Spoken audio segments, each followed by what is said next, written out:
Welcome to our channel. இந்த வீடியோவில் நம்ம கூட யார் இருக்காங்கன்னு பார்த்தீங்கன்னா மிஸ்டர் சிலம்பரசன் சார் இருக்காரு. மோர் தென் 15 இயர்ஸாக மார்க்கெட்டில் இருக்காரு. அவர்கிட்ட சம் ஃபினான்ஷியல் டிப்ஸ் கேட்கலாம். வணக்கம் சார். வணக்கம். மியூச்சுவல் ஃபண்ட்ஸில் இன்வெஸ்ட் பண்ணாமல் வேணாமன்றது தான் நிறைய பேருக்கு டவுட். அவங்களுக்கு மட்டும் இல்லை, நிறைய வியூவர்ஸ்க்கு அது டவுட் இருக்கும்.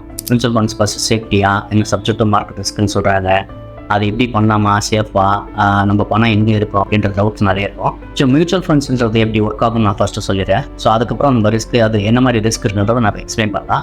ஸோ மியூச்சுவல் ஃபண்ட்ஸ் எப்படின்னா, நம்ம இப்போ இன்வெஸ்ட் பண்ணுற அமௌண்ட் எங்கே போவோம் அப்படின்னா, ஃபண்ட் மேனேஜர்னு ஒருத்தர் இருப்பாங்க. அந்த ஃபண்ட் மேனேஜர் வந்து நம்ம கிட்ட கலெக்ட் பண்ணுறேன். இப்போ என்கிட்ட ₹100 வாங்குறேன், உங்ககிட்ட ₹100 வாங்குறேன், மொத்தமாக எல்லா ஃபண்டையும் கலெக்ட் பண்ணிவிட்டு அவங்க வந்து ஷேர் மார்க்கெட்டில் இன்வெஸ்ட் பண்ணுவாங்க. அதுக்கு மேனேஜ் பண்ணுறது ஃபண்ட் மேனேஜர் இருப்பாங்க. ஃபண்ட் மேனேஜரை ஸ்டாக்ஸ் செலக்ட் பண்ணுவாங்க. ஃபண்ட் மேனேஜர் எப்படி ஸ்டாக்கை செலக்ட் பண்ணுவாங்கன்னா, பேஸ்டாக வந்து அவங்களுக்கு கிடைக்கிற டேட்டாஸ், அதை நம்மளோட கொஞ்சம் பெட்டராக அவங்களுக்கு டேட்டா கிடைக்கும். மார்க்கெட் எப்படி இருக்கும், அடுத்த செக்டார் என்ன மாதிரி இருக்கும், எந்த ஸ்டாக்கில் இன்வெஸ்ட் பண்ணால் நல்லா இருக்கும் அப்படின்றத சூஸ் பண்ணி நம்மளுக்காக அவங்க இன்வெஸ்ட் பண்ணுவாங்க. ஸோ அவங்களும் ஸ்டாக் மார்க்கெட் தான் பண்ணுவாங்க, பட் நம்மளோட கொஞ்சம் பெட்டராக பண்ணுவாங்க. அதில் வர ரிட்டர்ன்ஸ் தான் எடுத்து நம்மளுக்கு டிவைட் பண்ணி கொடுப்பாங்க. ஸோ நம்ம இன்வெஸ்ட்மெண்ட் எல்லாமே வந்து மார்க்கெட்டுக்குள்ள தான் போகுது. அதை மேனேஜ் பண்ணுறது ஃபண்ட் மேனேஜர் மேனேஜ் பண்ணுவாங்க. இப்போ நம்ம அந்த ஃபண்ட் மேனேஜர் மேனேஜ் பண்ணுற ஸ்டாக்ஸ் எல்லாத்தையுமே செபியும் ஆம்பியும் மானிட்டர் பண்ணுவாங்க. ஏன்னா நம்ம இன்வெஸ்ட்மெண்ட் எல்லாமே சேஃபாக இருக்கான்றதை அவங்க ரிப்போர்ட்டிங் கொடுப்பாங்க ஆம்பிக்கிட்டையும் செபிக்கிட்டையும். ஸோ நம்ம ஃபண்ட் வந்து 100% சேஃப் தான். ஏன்னா நம்ம இன்வெஸ்ட் பண்ணுற அமௌண்ட்டை டேரெக்டாக மார்க்கெட்டுக்குள்ளே தான் போகுமே தவிர வேறு எந்த ஆப்ரேஷனும் பண்ண மாட்டாங்க. ஸோ அதை மானிட்டர் பண்ணுறதுக்கு ஆப்வியஸ்லி செபிஸ் இருக்கும். ஸோ அதனால் நம்மளுக்கு 100% safe for investment.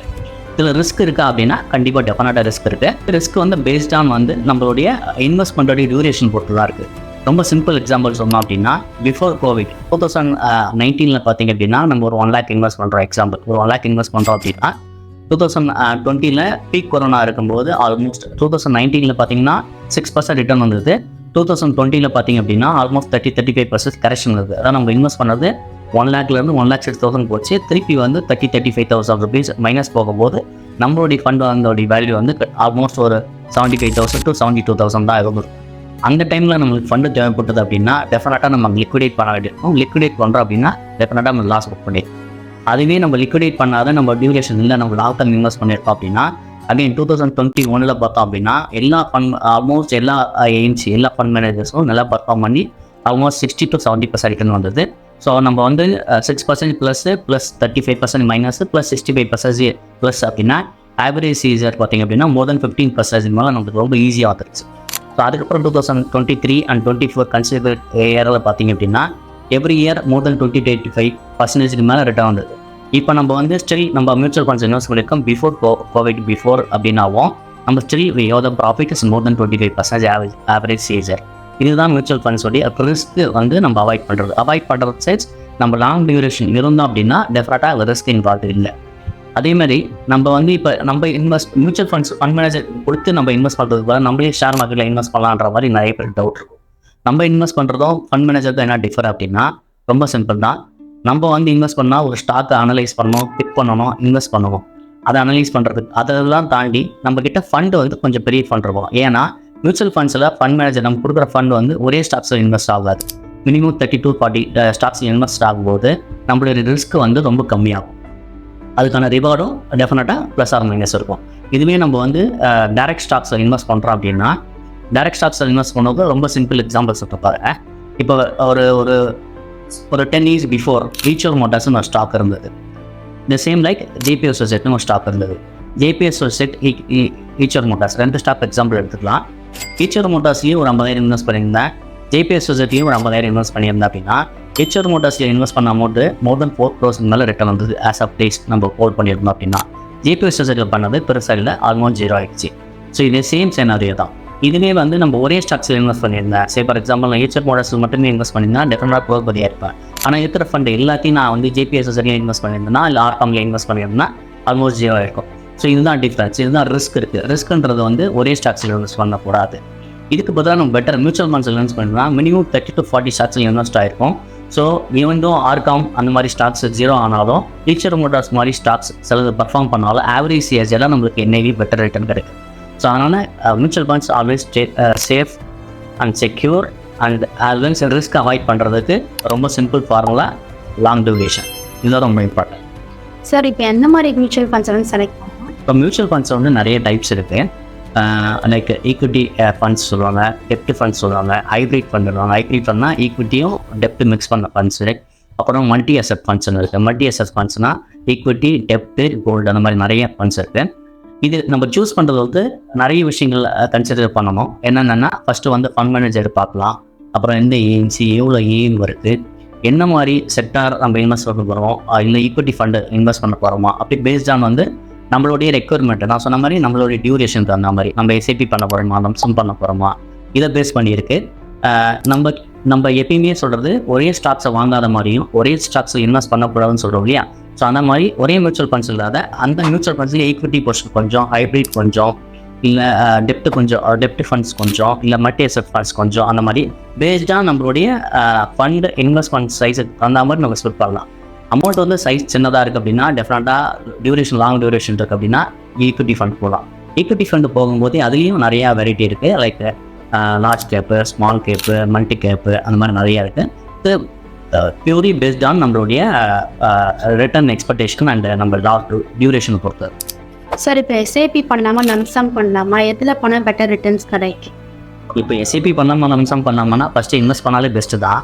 First will start some investment. அதுதான் நான் என்னுடைய அது. நீங்கள் எஸ்ஐபிக்கும் லம்சம்க்கும் என்ன டிஃபரெண்ட்னா, நம்ம வந்து இப்போ 1 lakh ரூபி நம்ம கையில் இருக்குது அப்படின்னா நம்ம ஒன் டைப் பர்ச்சேஸ் பண்ணுறோம்னா அது லம்சம் சொல்லுவாங்க. அதுவே வந்து மாதம் ஒரு 5,000 ரூபாய் 10,000 மந்த்லி இன்வெஸ்ட் பண்ணுறோம் அப்படின்னா அதான் எஸ்ஐபின்னு சொல்லுவாங்க. லைக் சிஸ்டமேட்டிக் இன்வெஸ்ட்மெண்ட் பிளான் சொல்லுவாங்க. இப்போ இதுக்கும் அதுக்கு என்ன டிஃபர் அப்படின்னா, நம்ம 1 lakh இன்வெஸ்ட் பண்ணிட்டோம் அப்படின்னா நம்மளுக்கு ஒரு என்ஏவி அலர்ட் ஆகும். சரி, ஃபார் எக்ஸாம்பிள் ஒரு 15 ரூபாய் இருக்கிற என்ஏவி அலர்ட் ஆகுது அப்படின்னா அந்த என்ஏவி வந்து அதுலேருந்து ஸ்டார்ட் ஆகிற growth நம்மளுக்கு கிடைக்கும். ஐ மீன் அப் அண்ட் டவுன்ஸும் நம்மளுக்கு அது அஃபெக்ட் ஆகும், ப்ளஸ் ஆர் மைனஸ். இதே எஸ்ஐபி பண்ணும்போது இதே 1 lakh ரூபி நம்ம இன்வெஸ்ட் பண்ணுறோம். மந்த்லி 10,000 rupees இன்வெஸ்ட் பண்ணுறோன்னா ஒரு 10 மாதம் எடுத்துக்கும். 10 மாதத்தில் மாதம் 10,000 பண்ணும்போது சில மந்தில் பார்த்திங்க அப்படின்னா 15 ரூபா கிடைக்கும். சில மந்தில் 14 ரூபா 70 காசு கிடைக்கும். சில மந்தில் 15 ரூபா 30 காசு கிடைக்கும். அது based on the market fluctuation தகுந்த மாதிரி நம்மளுக்கு கிடைக்கும். பட் ஆவரேஜாக கிடைக்கும் போது ஆல்வேஸ் பெஸ்ட்டு கம்பேர் வித் லம்சமோட எஸ்ஐபி பெஸ்ட்டு. இப்போ இன்வெஸ்ட் பண்ணலாமா அப்படின்னா டெஃபினட்டாக இன்வெஸ்ட் பண்ணலாம். ஏன்னா வந்து நீங்கள் பார்த்தீங்க அப்படின்னா மார்க்கெட்டை வந்து எல்லா வருஷமும் சொல்கிறது எல்லாருமே இதுதான் மார்க்கெட் ரொம்ப ஹை, இந்த டைம் இன்வெஸ்ட் பண்ண வேண்டாம், நம்ம இன்னும் கொஞ்சம் இறங்கி கொஞ்சம் இன்வெஸ்ட் பண்ணலாம் அப்படின்னு நம்ம வெயிட் பண்ணிகிட்டே இருந்தோம் அப்படின்னா டெஃபினட்டாக மார்க்கெட் வந்து இன்வெஸ்ட் பண்ண முடியாது, மார்க்கெட்டில் கேப்சர் பண்ண முடியாது. ஸோ நம்ம ஸ்டார்ட் பண்ணும்போது இன்வெஸ்ட்மெண்ட்டை டெஃபினட்டாக இதுதான் ஹைன்றது யாருமே இன்னும் டிசைட் பண்ணலை. ஏன்னா எவ்ரி இயர் இதுதான் சொல்லுவாங்க. ஒரு டைம் மார்க்கெட் ஹை போகும்போது இது ஹை கொஞ்சம் கரெக்ஷன் ஆனோன்னா நம்ம இன்வெஸ்ட் பண்ணலாம் அப்படின்ற மாதிரி வெயிட் பண்ணுவாங்க. பட் வெயிட் பண்ணுறவங்க வெயிட் பண்ணிகிட்டே இருப்பாங்க, இன்வெஸ்ட் பண்ண மாட்டாங்க. இன்வெஸ்ட் பண்ணாமல் வந்து ரிட்டர்ன் கிடச்சிட்டே இருக்கும். ஏன்னா நம்ம வந்து லேட்டாக இன்வெஸ்ட் பண்ணுறதுல என்னென்னா அந்த கம்ஃபோர்ட்டிங் பவரை மிஸ் பண்ணுவோம். கம்ஃபோர்ட்டிங் பவர்ன்றது வந்து எக்ஸ்ட்ரானரி சூப்பர் பவர். அது நிறைய பேருக்கு தெரியாது. அந்த காம்பவுண்டிங் பவரில் தான் நம்மளுடைய ரியல் குரோத்தே இருக்குது. அதாவது காம்பவுண்டிங் பவர்ன்றது வந்து ரொம்ப சிம்பிள் கால்குலேஷன். ஊரில் சொல்கிற மாதிரி சொன்னால் வட்டிக்கு வட்டி, இது நார்மலாக சொல்லுவாங்களே, வட்டி குட்டி போட்டு அதுக்கு மேலே வட்டி வருதுன்னு இல்லையா. ஸோ அதுதான் காம்பவுண்டிங் பவர்னுவாங்க.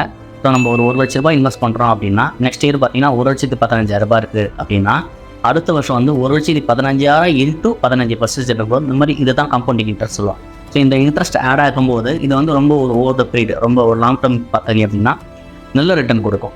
அதை நம்ம மிஸ் பண்ணக்கூடாதுன்றதால நம்ம நினச்சோம் அப்படின்னா டெஃபினட்டாக இன்வெஸ்ட் பண்ண ஸ்டாப். மியூச்சுவல் ஃபண்ட்ஸ் பண்ணுறதால பெட்டர் ரிட்டர்ன் அதிகமாக பெனிஃபிட் இருக்காங்க, டெஃபினட்டாக இருக்குது. ஏன்னா நம்ம இன்வெஸ்ட் பண்ணிட்டோம் பார்த்தோம் அப்படின்னா ஒரு 3-4 டைப் தான் இருக்குது. ஆப்வியஸ்லி எல்லாருக்கும் தெரிஞ்சது கோல்டு, அதை விட்டால் ரியல் எஸ்டேட்டு, அதுக்கப்புறம் வந்து ஷேர் மார்க்கெட்டு, அது மியூச்சுவல் ஃபண்ட்ஸ் அப்படி சொல்லுவாங்க. இல்லை அப்படின்னா நம்ம சேஃபாக இருக்கணும் அப்படின்னா ஃபிக்ஸட் டெபாசிட், பேங்க்கில் டெபாசிட் பண்ணி அதுக்கான இன்ட்ரெஸ்ட்டை வாங்கிட்டு என்ஜாய் பண்ணணும் அப்படின்றது.